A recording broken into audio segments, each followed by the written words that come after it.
ഇന്നുണ്ടാക്കാൻ പോകുന്നത് നല്ല അടിപൊളി ഒരു മാമ്പഴ പുളിശ്ശേരിയാട്ടോ. അപ്പോൾ അതിന് വേണ്ടിയിട്ട് ഞാൻ ഇതുപോലത്തെ പഴുത്ത നല്ല അടിപൊളി മാങ്ങയാട്ടോ എടുത്തിട്ടുണ്ട്. അപ്പോൾ നന്നായിട്ട് കഴുകി എടുത്തതിന് ശേഷം ഇതിൻ്റെ തൊലിയൊക്കെ കളഞ്ഞിട്ട് നമുക്ക് ചട്ടിയിലേക്ക് ഇട്ട് കൊടുക്കാം. അപ്പോൾ ഇത് ചെറിയ മാങ്ങയുണ്ട്, ഞാനൊരു 7 മാങ്ങ എടുത്തിട്ടുണ്ട്. ഇനി ഇതിന് വേവാൻ ആവശ്യമായിട്ടുള്ള വെള്ളം ഒഴിച്ച് കൊടുക്കാം കേട്ടോ. ഒരുപാട് വെള്ളം ഒഴിച്ച് കൊടുക്കണ്ട, വേവാൻ ആവശ്യമുള്ള വെള്ളം ഒഴിച്ച് കൊടുക്കാം. ഇപ്പോൾ ഇതുപോലെ ഒന്ന് മുങ്ങിക്കിടക്കണം, അത്രയേ ഉള്ളൂ. ഇനിയിപ്പോൾ ഇതിലേക്ക് ശർക്കര പാനിയാണ് വേണ്ട കേട്ടോ. ഞാനിവിടെ 1/4 കപ്പ് ശർക്കര പാനിയാണ് എടുത്തേക്കുന്നത്, അതൊഴിച്ച് കൊടുക്കാം. ഇനി ഒരു പച്ചമുളക് ഇട്ട് കൊടുക്കാം കേട്ടോ. ഒരു പച്ചമുളക് 2 എരിവിന് ആവശ്യമായിട്ടുള്ള ഇട്ട് കൊടുക്കാം. പിന്നെ ആവശ്യത്തിനുള്ള ഉപ്പിട്ട് കൊടുക്കാം, നന്നായിട്ട് മിക്സ് ചെയ്ത് കൊടുക്കാം. ഇനി ഇത് അടച്ച് വെച്ച് വേവിക്കാം കേട്ടോ. ഇത് പെട്ടെന്ന് തന്നെ വെന്ത് കിട്ടും. ഇനി വെന്ത് ഒന്ന് കുറുകി വരണം കേട്ടോ. അതുവരെ നമുക്ക് ലോ ഫ്ലെയിമിലിട്ടിട്ട് വേണം വേവിച്ചെടുക്കാനായിട്ട്, ഇല്ലെങ്കിൽ ഇത് അടി പിടിക്കും കേട്ടോ. ഇടയ്ക്കൊന്ന് ഇളക്കി കൊടുക്കണം.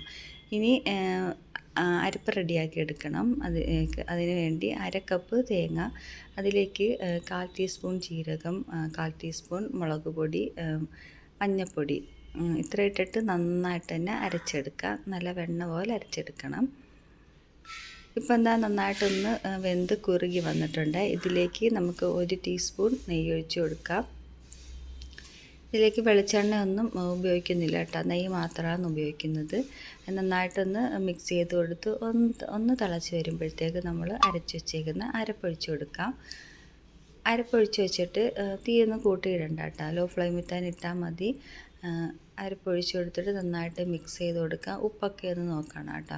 എന്നിട്ട് ഒരുപാട് വെള്ളമാവരുത്, ഈ മിക്സി കഴുകി ഒഴിച്ചാൽ മാത്രം മതി. ഇനി നന്നായിട്ടൊന്ന് തിള വരണേ, നന്നായിട്ടൊന്ന് തിള വരണം.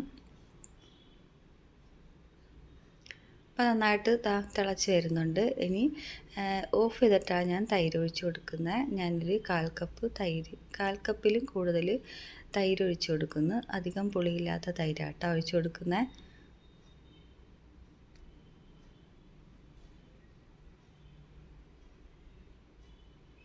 തൈരും കൂടെ ഒഴിച്ചിട്ട് നന്നായിട്ടൊന്ന് മിക്സ് ചെയ്ത് ഫ്ലെയിം ഓണാക്കി ചൂടാക്കി എടുക്കാം.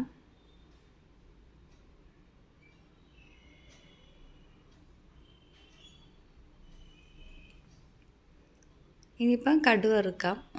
ഒരു ചീനിച്ചട്ടി വെച്ചിട്ട് 1 ടേബിൾ സ്പൂൺ നെയ്യ് ഒഴിച്ച് കൊടുക്കാം കേട്ടോ. നെയ്ക്കകത്താണ് കടുക് വറുക്കുന്നത്. ഇനി ഇതിലേക്ക് ഉള്ളിയൊന്നും ഇടേണ്ട ആവശ്യമില്ല, ഒരു ശകലം ഉലുവ ഇട്ട് കൊടുക്കുക കേട്ടോ. എന്നിട്ട് 1/4 ടീസ്പൂൺ കടുക് ഇട്ട് കൊടുക്കാം. പിന്നെ 2 വറ്റൽ മുളകും കറിവേപ്പിലയും കൂടി ഇട്ട് കൊടുക്കാം. നന്നായിട്ട് മൂപ്പിച്ച ശേഷം നമ്മുടെ മാമ്പഴ പുളിശ്ശേരിയിൽ ഒഴിച്ച് കൊടുക്കാം. അപ്പോൾ ഇത്രയേ ഉള്ളൂ മാമ്പഴ പുളിശ്ശേരി. അപ്പോൾ ഇഷ്ടമായാൽ ഒന്ന് ലൈക്ക് ചെയ്യാനും ചാനലൊന്ന് സബ്സ്ക്രൈബ് ചെയ്യാനും മറന്നു പോകരുതേ. അപ്പോൾ അടുത്ത നല്ലൊരു വീഡിയോ ആയിട്ട് കാണുന്നവരേക്കും ബായ്.